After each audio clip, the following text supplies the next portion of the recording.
hasten, sari'u, musara'a, hasten to your Lord and to this forgiveness that your Lord's offering you, and hasten to a paradise. Just the ard of it is like the heavens and the earth.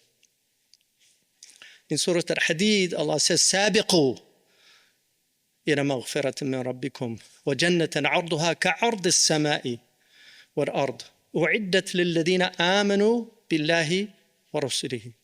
So in one Allah says سارعوا, in the other He says سابقوا. Both of them indicate a hastening. Like the poet who said, السباق السباق قولا وفعلا حذر النفس حسرة مسبوقي. Like hasten quickly, quickly in word and deed, and warn the self, the nafs, about the grief of the day of the losers, the ones who didn't take this opportunity, the opportunity of life. The Prophet ﷺ said in a really amazing hadith, اغتنم خمسا قبل خمس. Ightanim is to get this ghanima, which is what you get in a war. But it also here, it means seize this, seize 5 before 5. And then he lays out really a plan for putting your life into proper perspective. اغتنم خمسا قبل خمس حياتك قبل موتك أو مماتك حياتك قبل موتك, your life before your death. This is the big picture. We're alive and then we're going to be dead. There were people, this prayer of Friday prayer has been prayed for over 1400 years. Many people have prayed this prayer. Friday, maybe 60 years, some of them who had long lives, every Friday they went to the masjid unless they were sick or something. They're all gone. They're all gone. And all they left behind is their deeds in this world and whatever khair that they did, their sadaqah jariyah, whatever khair they did, but they're gone.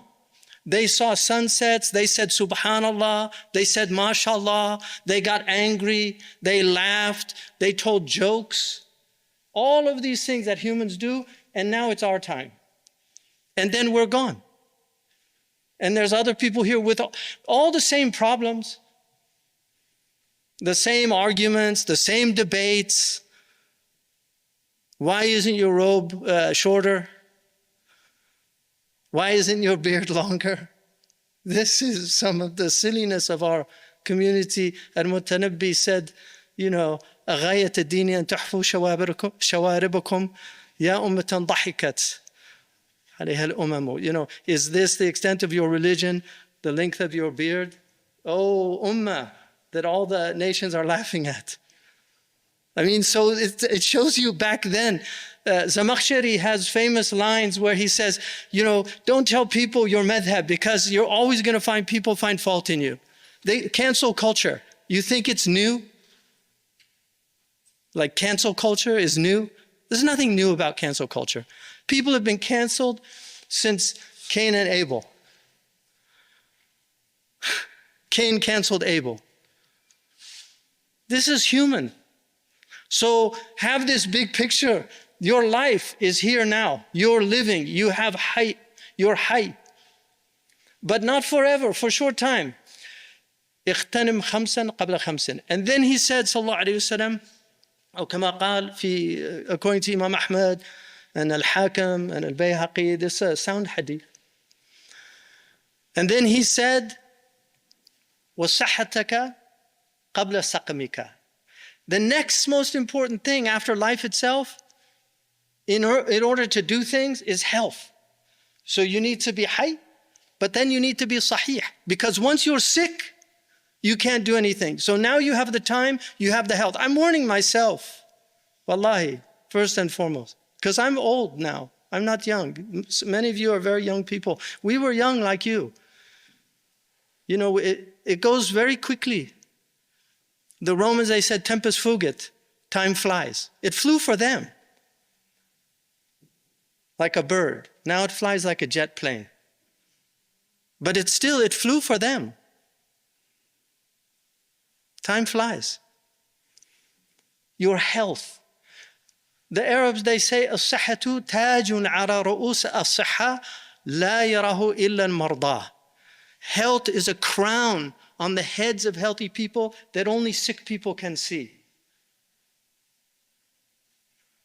What a blessing just to be healthy, not to be in pain, not to be suffering, not to be sick. People have dementia now. Dementia is a global problem, partly because nasullah fa'ansahum anfusuhum.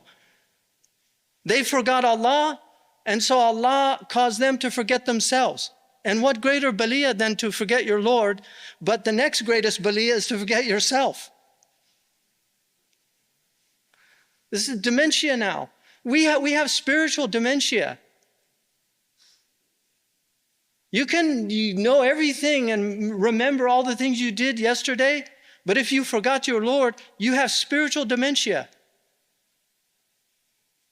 So he said, take your health before your sickness. قبل سقمك. Because everybody gets sick. Murabat al-Hajj used to say, لا خير في جسد. If people got sick there in the desert. And when you get sick in the desert, like Shaykhna said to me, we were driving one day and there was a car crash in the desert and people got really hurt and there were people helping them. And he said, there's no 911 here in Mauritania. There's no 911 to call the ambulance. There's just people get sick and they die. So he said, your health before your sickness, because we're all going to get sick. So Marabt al-Haji said, لا خير في جسد إذا لم يمرض. There's no good in a body that doesn't get sick. It's a blessing because one of the most important things about sickness is بضدها تعرف الأشياء. By their opposites, you know things. So when you get sick, suddenly you remember the great blessing of health. It's a great blessing, health. And then you remember when you get sick. And then when you're sick, you can't remember being well. And you think you're never going to get out of it. Even the flu, you feel like it's going to go on forever. And then suddenly you're well again. Salman al-Farisi, he said the kuffar, when they get sick, they're like a camel that gets hobbled and then they get well. It's like the hobbling cord got taken off. They just forget and they just go wandering again. So the sickness is a blessing, but we ask for afiyah. Al-afiyatu awsa'u li. The Prophet asked for well-being. Is'alullah al-afiyah. If he saw people in tribulation, he reminded them, ask Allah for afiyah. We want afiyah, well-being in everything. But sickness, when it comes, you can't do anything. You'll just tarih al-farash, like the Arabs say, in bed, bedridden. And then this other amazing blessing, which we don't think about. وَفَرَاغَكَ قَبْلَ شُغْلِكَ. Your leisure before your preoccupation. Because wallahi, we get preoccupied. When you're young, one of the reasons they say in Mauritania, they have very prodigious memories. But they say that young people memorize quickly and easily, not because they have better memories, they don't. They said it's because they're not preoccupied. Because when you become an adult and you have adult responsibilities, your mind, mushattat, it becomes distracted. Distractere from the Latin, to tear apart. You're being pulled, you're thinking of all these things. It's hard just to sit down with an empty heart and fill it with useful things. So that's very important. Leisure. Leisure is not the time to go and play. Leisure is free time to work on yourself, to study, to learn, to become educated, to do dhikr of Allah. We waste so much time. And time is an invaluable thing. The Arabs say that time لا قيمة له. In other words, it can't be لا يقيم. It cannot be measured in any evaluation. Why? Because the only way you can measure something in terms of evaluation is in another thing where there's some type of relationship. So gold, for instance, is the traditional standard.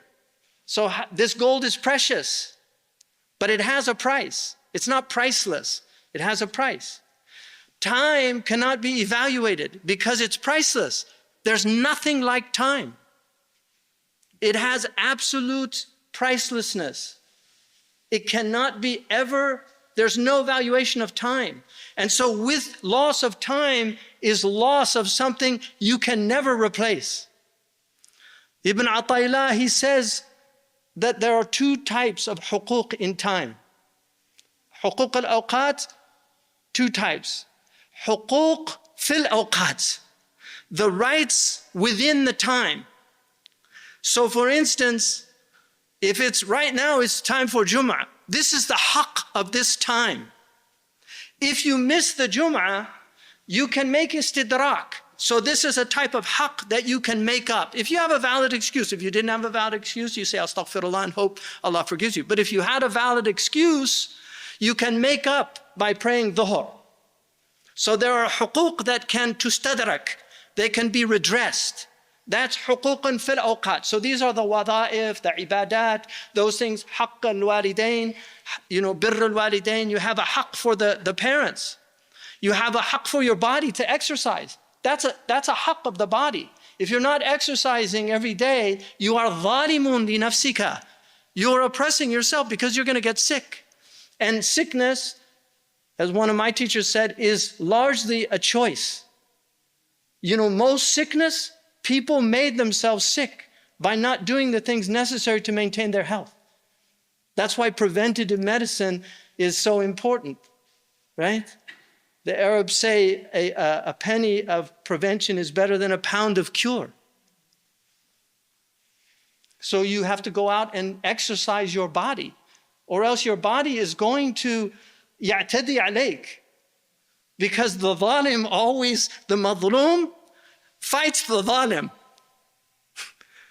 That's the nature of the madloom. People, the Palestinians, why are they doing what they're doing? Because it's a nature of the madloom. They will fight their zalim. They will fight. You can't oppress people without some type of reaction. So if you oppress your body is going to fight you. It will get sick. But you're the zalim. People pray for good health and then they don't exercise, they eat poorly, The angels, if they were like us, if they had spleens, as Shakespeare said, they'd be laughing at us. You pray for health and then you don't do anything about it. So faragh, qabla shughlika, your leisure time, every time has huquq. There are rights in every time. The other type is huquq al-awqat, la tustadrak. These are the rights of time. They can't be replaced. They can't be replaced. So for instance, if your parents are alive,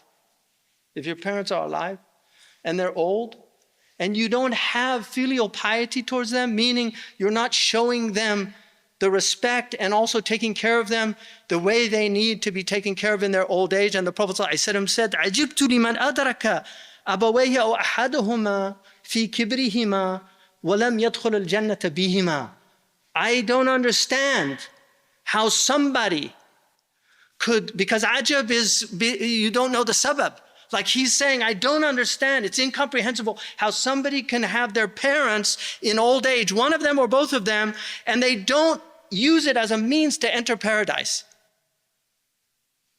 Just that alone, if a prostitute was forgiven for giving a dog water, in the Sahih Hadith, what is the reward of taking care of your parents when they're old? One man came to Umar and he said, Ya Sayyidina Umar, Ya Amir al-Mu'mineen, I'm washing my mother the way she used to wash me when I was a child. In other words, he's having to clean her because now, يُرَدِّدَ أَرْضَ الْعُمَرِ, they go back to the infancy. He said, I'm cleaning her the way she cleaned me. Is this mukafa'a? Is this recompense? And Umar said, La. No. He said, why not? He said, because when she was doing it, she was praying that you would live a long life. And when you're doing it, you're hoping she dies soon. Subhanallah. So faragh, This precious time, especially the students. You have this time. Don't waste it. Don't waste it. Hasrat al-masbuq. And then there's students that won't waste it, and then you'll see them. They'll be honored. They'll get the honors when you graduate because they seize the moment. They seize their time. The same on Yawm al-Qiyamah. There's going to be people that are honored, and then there's going to be other people. So, and then, shababaka qabla haramika. Your youth before your old age. And those of us who are in, and this is old age. So I'm speaking now, I taught this hadith when I was 40, or 35. I've known the hadith for a long time. But I didn't know what it meant. Because you don't know when you're a shab, you don't know what haram is. Would that my youth would return so I could tell what old age did to me. Because you see, the soul doesn't age. Because the soul is eternal, it's sempiternal. It was created, but it goes on forever. And that's why you'll never feel old in your consciousness. You won't feel old. You'll feel when you're 60, you'll feel the same way you felt when you were 20. But when you get up too quickly, then you know something changed. See, he knows. We know. Yeah, suddenly, and you hear noises that you didn't hear when you were young. And you know something's changing. Then when we were young, all night we stayed up and studied. And then suddenly you do that, and 3, 4, 5 days it takes to recover. When you're young, you just get back. Same with cuts and wounds. When you're young, they heal so quickly. Little babies, they heal almost overnight. It's miraculous because there's so much life in them. Shabbat an-nar. Shabab is Shabbat an-nar. It's the fire. We're in the embers. We're in the embers. When you get older, you're in the embers. The fire's gone, but there's still something there. But a little bit of warmth, but not like the fire of youth. So you have to use that time. Don't waste that time. They say Sofa is Jundun min jundi Iblis. I will is from the Jund of Iblis. It's one of Iblis's armies. I'm going to one day. This is what Yusuf's brothers, when they said, let's get rid of Yusuf and then we'll be Salihin. That's what they said. Let's get rid of Yusuf, because our father's doting over him. He forgot about us. Let's just get rid of him and then we'll be Salihin. Just one more deal and then I'll stop. Right? That's what people say, but death comes on us suddenly. Sabiqu, sari'u. Moses alayhi salam, when Moses, he was given victory over Pharaoh, we just celebrated it, right? The victory of Moses over Pharaoh. So Moses, Allah says, Ya Bani Israel, qad anjaynakum. Right? Allah saved them min aduwikum wa wa'adnakum janib at-tur al-ayman. So he promised them to meet them, Allah subhanahu wa ta'ala, to meet Bani Israel. They have a special relationship with Allah for good and ill. For good and ill. Because Allah gave them so many prophets. See, we were given ulama. They were given anbiya. But our ummah is a chosen ummah. Right? We were given ulama. Ulama ummati ka anbiya'i bani Israel. One comes after another. Look at the ulama we've been given. No ummah has the scholars we've been given. No ummah. You show me any ummah that has the scholars that we've been given. Even their knowledge. Fakhruddin al-Razi says that he knows that a human being could not learn what he knew in one lifetime. Like he realized that. And if you read him, you'll know the truth of that. How did Imam Nawawi do what he did in the short period of time? He died in his 40s. How did he leave behind that opus of work? Teaching, giving fatwa, meeting with students, all of these things. How did they do it? Sahih Bukhari. I have a facsimile of one of the great ulama of Sahih Bukhari. He wrote out the entire Bukhari by hand. By hand. People used to write whole books. Murabt al-Hajj, half his library, he transcribed the books because Mauritanians couldn't afford books. And the books were hard to come by, so they would literally copy out the books. Half his library is books that he copied with his own hand. How did they do that? They knew the value of time. I used to go to one of my teachers, and he always, Sheikh Abdullah ibn Siddiq, he was one of the greatest ulama that I knew. Sheikh Abdullah ibn Siddiq was a student of Muhammad al-Amin al-Shinqiti. He was one of the most brilliant minds that I've come across. One time, I was like 20 maybe, and they asked me the system of America, you know, like the Mahkam al-Ulya, and how does the court system work? So, civics class from high school, I started explaining it. He said, no. He said, there's 9 district courts. And he started explaining to the other ulama the system in America, the istinaf, appeals court, how the Supreme Court worked. That was nothing to him. So I used to go and I would do my lesson, and he knew, mashallah, I mean, he was encyclopedic knowledge from Tajikanat. They say, al-ilmu jakani. When I finished, he would just say, are you done? I said, yeah. He'd go back to reading. Then I would go to another teacher, Sheikh Shaybani, Allah yarhamuhu, beautiful man, but very social. And I would always, when I finished the dars with him, he would have tea with me and we would just talk. And one day, and this is stupid, so, you know, لا تسروا عن أشياء تبدأكم تسؤكم. Don't ask about things, if you get the answer, they bother you. So I said to him, you know, when I go to Sheikh Abdullah ibn Siddiq, you know, after the dars, he just goes back to reading. I never have tea with him. He said, but you always give me tea. He said, هو يقدر الأوقات أكثر مني. He values time more than I do. Murabt al-Hajj gave up tea because he felt it was a waste of his time. So these are maqamat. We can be social. The Prophet ﷺ sat with people, he spoke, but always in knowledge. Even his muzah, you know, his humor was always meaningful. It was always meaningful. He was humorous at times, but like salt. It should flavor, it shouldn't be the meal. And this is what's happening in our frivolous culture. We have a culture of frivolity. Everything's fun and games. All these comedians, if you watch these people, you'll kill your heart. If you watch all these comedies all the time, looking at things, laughing, joking, you'll kill your heart. كثرة الضحك تميت القلب. That's what the Salaf said. Too much laughing will kill your heart. The Prophet ﷺ, دائم الأحزان, he was a serious man because he knew the momentousness. He wept a lot. His silence was long. سكوته طويل. He was not a frivolous person.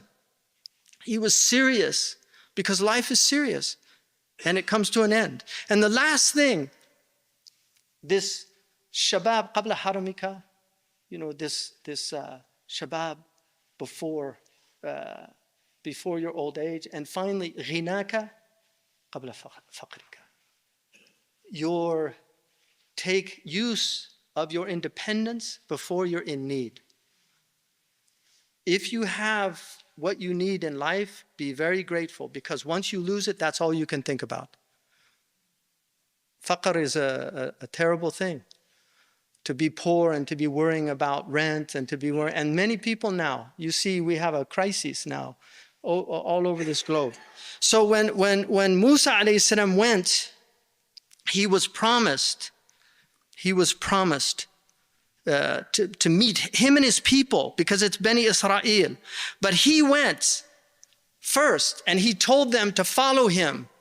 So when he got there to Tur, he heard Allah subhanahu wa ta'ala reveal to him, مَا أَعْجَلَكَ عَنْ قَوْمِكَ يَا مُوسَى. What has caused you to hasten so quickly and leave your people behind? Because he was told to come, and the promise was with Bani Israel. مَا أَعْجَلَكَ عَنْ قَوْمِكَ يَا مُوسَى. قَالَ هُمْ أُولَئِي right? Those people, في أثري, they're coming behind me. وَعَجِلْتُ إِلَيْكَ رَبِّي لِتَرْضَى. But I have hastened that you might be pleased. No tasweef, no procrastination. He told Bani Israel to hasten that he would come. قَالْ هُمْ أُولَٰئِ عَلَىٰ أَثَرِي. They're عَلَىٰ أَثَرِي. They're following behind me. And I have hastened to you. وَعَجِلْتُ إِلَيْكَ رَبِّي لِتَرْضَى. But Allah says, قَالَ فَإِنَّا قَدْ فَتَنَّا قَوْمَكَ مِنْ بَعْدِكَ وَضَلُّهُمْ السَّامِرِ. No, your people, I tested them after you left them. Because Allah knows where they were. He's asking Musa. He knows, Allah knows, but this is khitab. He knows. But Musa tells him, I hasten to you. The Salaf said, خَيْرُ الْبِرِّ عَاجَلُهُ. The best of birr is what's quick. Al-Abbas radiallahu anhu said, مَا تَمَّ الْمَعْرُوفِ إِلَّا بِتَعْجِيرِهِ فَإِذَا عَجَّلَهُ هَنَّأَهُ. No birr is completed unless it's done quickly. And this is why you have to respond to the khatar. But now, so when Musa comes, he finds them, they're worshiping the cow, the ijal, the calf, the golden calf. They waited. They were given manna and salwa. They were given all this, blessing. And then they forgot. They forgot their Lord. So this is what happens. If you don't hasten, you'll go into ghafla, you'll go into heedlessness. And this is the disease. In fact, the disease of ghafla is so serious that Imam al-Junaid said, they say, أول واجب على مكلف ممكن من نظر أن يعرف. The first wajib is to know Allah. Imam al-Junaid said that the first sin is ghafla. And so the first wajib is to get that ghafla out of your heart. Because we're heedless. The humans are heedless. We're so easily distracted. When Layth ibn Yahya ibn Layth came to Imam Malik radiallahu anhu, and somebody came in, they were reading hadith. And somebody came in and said, oh, an elephant just came into Medina. This is a rare occurrence because they came from India, from Persia. An elephant came in a caravan. So everybody ran to go see the elephant. This happened to Sahaba too. When the caravan came, they all left. It's at the end of Surah Al-Jum'ah. They all left except for 12. Those were the ulul azmi of that group. And that's why Malik made 12 as the jama'ah. So they all ran to see the elephant, and only Yahya ibn Yahya Laythi was there. And Malik looked at him and he said, don't you want to see the elephant? He said, أنا ما أتيت من الأندلس لأرى الأفيال. أتيت لأخذ من الرجال. I didn't come from Andalusia to look at elephants. I came to learn from men. Yahya ibn Yahya Laythi was not the great scholar of the Malikis, but his riwayah is the one that all the Malikis depend on. He wasn't the greatest of those who narrate the Muwatta, but he had a sir. And so Allah made him the one that the riwayah comes from. So, إِيَّاكُمْ ثُمَّ إِيَّاكُمْ. Woe unto all of us, this procrastination, as our sister said earlier. Don't procrastinate. Don't put off for tomorrow what you can do today, as they say, right? Because the procrastinator has nadama on the day of judgment. He's going to have lots of nadama. And this is why Ibn al-Farid, he said, وَعُدْ مِنْ قَرِيبٍ وَاسْتَجِبْ وَاجْتَنِبْ غَدًا أُشَمِّرُ عَنْ سَاقِي اجْتِهَادٍ بِنَهْضَتِي. Like, hasten quickly to this affair and answer Allah's call, right? Answer Allah subhanahu wa ta'ala's call. لِيُحْيِيكُمْ. He's calling to bring you back to life. Answer Allah's call. And avoid saying, غَدًا أُشَمِّرُ عَنْ سَاقِي اجْتِهَادًا بِنَهْضَتِي. Tomorrow I'm going to get it. This is Iblis. That's why Iblis, when you go to sleep, he says, oh, لَكَ لَيْلٌ طَوِيلٌ. You have a long night, don't worry. You have plenty of time to do it. You're young, enjoy yourself. Enjoy yourself. Sheikh Muhammad al-Amin al-Shinqiti's son told me, Muhammad al-Mukhtar, Allah yarhamahu, he died, but I used to go to his house a lot when I lived in Medina, and he told me once that when he was young, because he was studying all the time, he saw all his friends playing soccer and doing things, and he wondered, like, am I just missing my youth doing all this? And so he went to Sheikh Muhammad al-Amin, and he told him what was happening in his heart. And so he said, leave all of your studies, and I want you to recite the Quran only. And that's what he started doing. And he said he had a big opening. So he became a great scholar. People from all over would sit in his tafsir class in the Haram al-Madani. All his friends who played soccer, if they're lucky, they were sitting in his class. So he said, and then he says, وَكُنْ صَارِمًا كَالْوَقْتِ فَالْمَقْتُ فِي عَسَى وَإِيَّاكَ عَلَّا هِيَ أَخْطَرُ عِلَّتِي. And be like the sword of time. Sword of time cuts. Imam Shafi'i said, إِن لَمْ تَقْطَعْ بِهِ قَطَعَكَ. Time is a sword. If you don't cut with it, it will cut you down. So he said, be صارما. Sarim also means like to be zealous and really serious, but it's also a type of sword. Kun صارما كالوقت, like time. Time just comes, it just cuts. فالمقت في عسى. Odiousness is in saying perhaps. وإياك عَلَّا. And beware of maybe. Because that's the most dangerous of causes for losing this time. وسير زمنا وانهض كثيرا فحدك البطالة ما أخرت عزما لصحتي. And he said then, go, take this time, set out on this journey, wanhad, and rise up, broken, كثيرا. Don't be arrogant, because batala is your state, as long as you're not working. And that's why Sayyidina Umar, he said, أكره أن أرى الناس سبهللا. It's a nice Arabic word for you. Sabahlala. I hate to see people wasting their time. Kun fi dunyaka aw fi ukhraka. Imam Malik was asked, who are the worst people? He said, الذين يضيعون آخرتهم لدنياهم. Those who lose their akhirah because of their dunya. He said, هل هناك أسوأ منهم? Is there anybody worse than them? He said, نعم. الذين يضيعون آخرتهم بدنيا غيرهم. Those who lose their akhirah because of other people's dunya. Just wishing they had what so-and-so had. And then he said, وَجُذَّ بِسَيْفِ الْعَزْمِ سَوْفَ. And then cut, jadda yajuddu. وَجُذَّ بِسَيْفِ الْعَزْمِ. Like with this sword of seriousness, of azima, cut sawfa out of your life. It's called harfu tanfis. Yunaffis, gives you time to breathe. Yunaffis, sawfa af'alu. Yunaffis anka.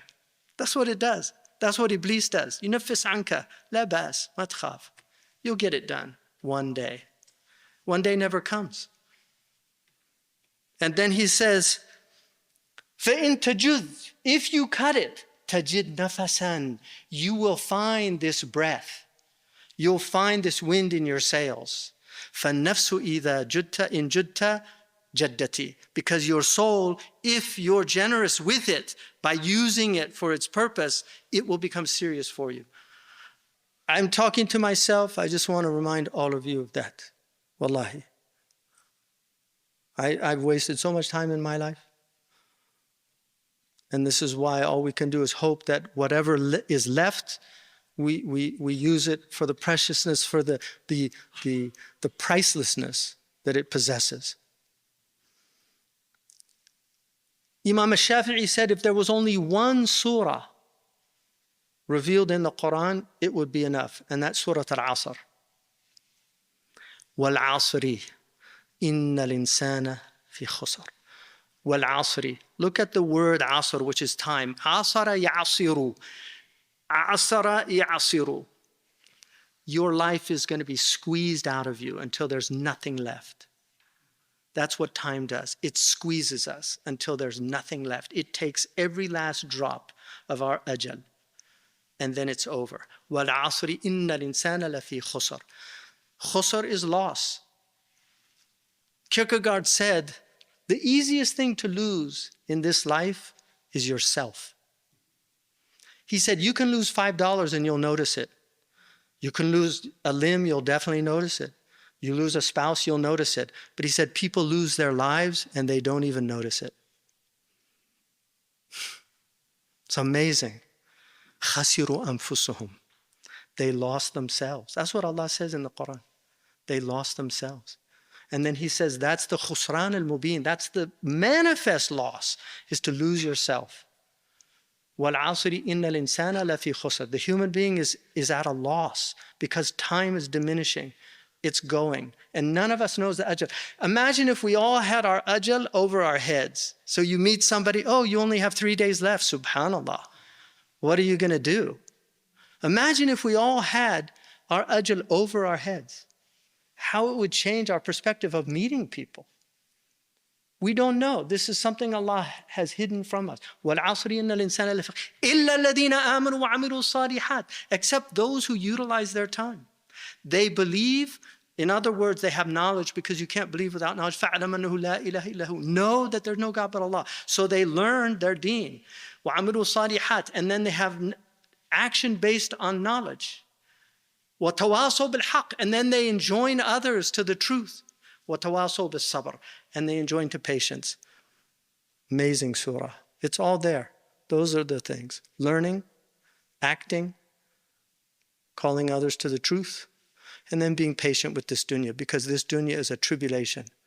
It is a bala. And bala in Arabic is from a verb that means to wear you out. الثوب البالي.